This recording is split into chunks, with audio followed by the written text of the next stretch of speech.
Everyone, this goes out to anyone who's got injuries in their body, and that's generally pretty much everyone.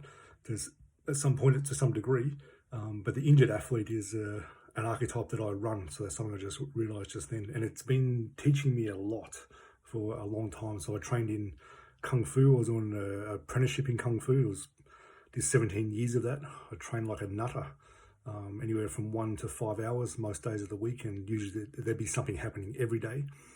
So the injuries I got, big ITB issues on the left side, torn ITB, numerous hamstring tears, tendinopathies in both shoulders and the bicep tendon,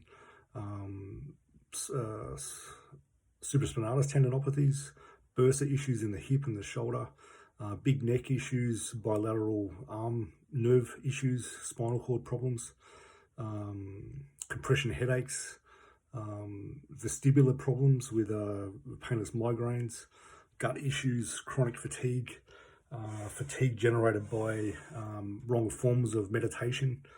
That's actually a thing. So all these things is like, in the end, these things drove me to what I do in my life these days, which is treating muscle injuries, treating joint injuries, working with people's emotions and thoughts, working with the energy in the body, with this question that I always have is how can people heal further? And also, why don't people heal? So those two questions guide me. They keep me going. It's like this client's come, I've done all this physical stuff, I've done stuff with the breathing, I've done stuff with the nervous system, yet why does the problem still exist? So we're looking at, if the person's willing to go deeper into the psychology of it, and that's it's working in a quantum realm, then there's a different thing going on. And a number of times I've seen issues that people have gone to see people like chiropractors, osteopaths, and all sorts of people for physical or structural issues for 20 or 40 years even, and then just one session working directly with the emotion of it, and their whole body releases as if it's like that. And by, within minutes, it's gone, just opened up. I've seen that so many times. So my reason for making this is that our body is our PhD, our body is our teacher. It's the first layer of the aura within Jason's system, and the body needs to be fluid. It's a big reason why Tai Chi, yoga, dance, things that flow and get you moving, ancestral type of movement, or the animal movement things, while those things are so useful for the body because they get you moving. Well, even sprinting is a high level activity where every segment of the body has to work well. Running is the same. So when we get things moving more fluidly in the body actually moves more like a fluid, and parts of the body that never move get the fluid moving in and out. There's a piezoelectric charge that goes through the fascia. There's different connections made.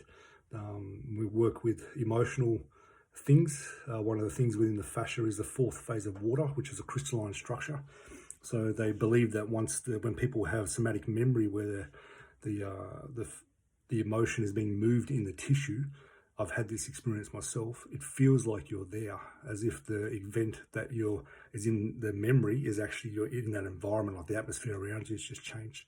So they say that the crystals have altered orientation, and as if you're deleting files. And when we use Jason's work, that happens more easily, more effortlessly, and creates a better direction and actions and insights that are created because of it. So your body is teaching you about yourself, especially about the deeper things to do with needs, emotions, areas of your karma that you find difficult.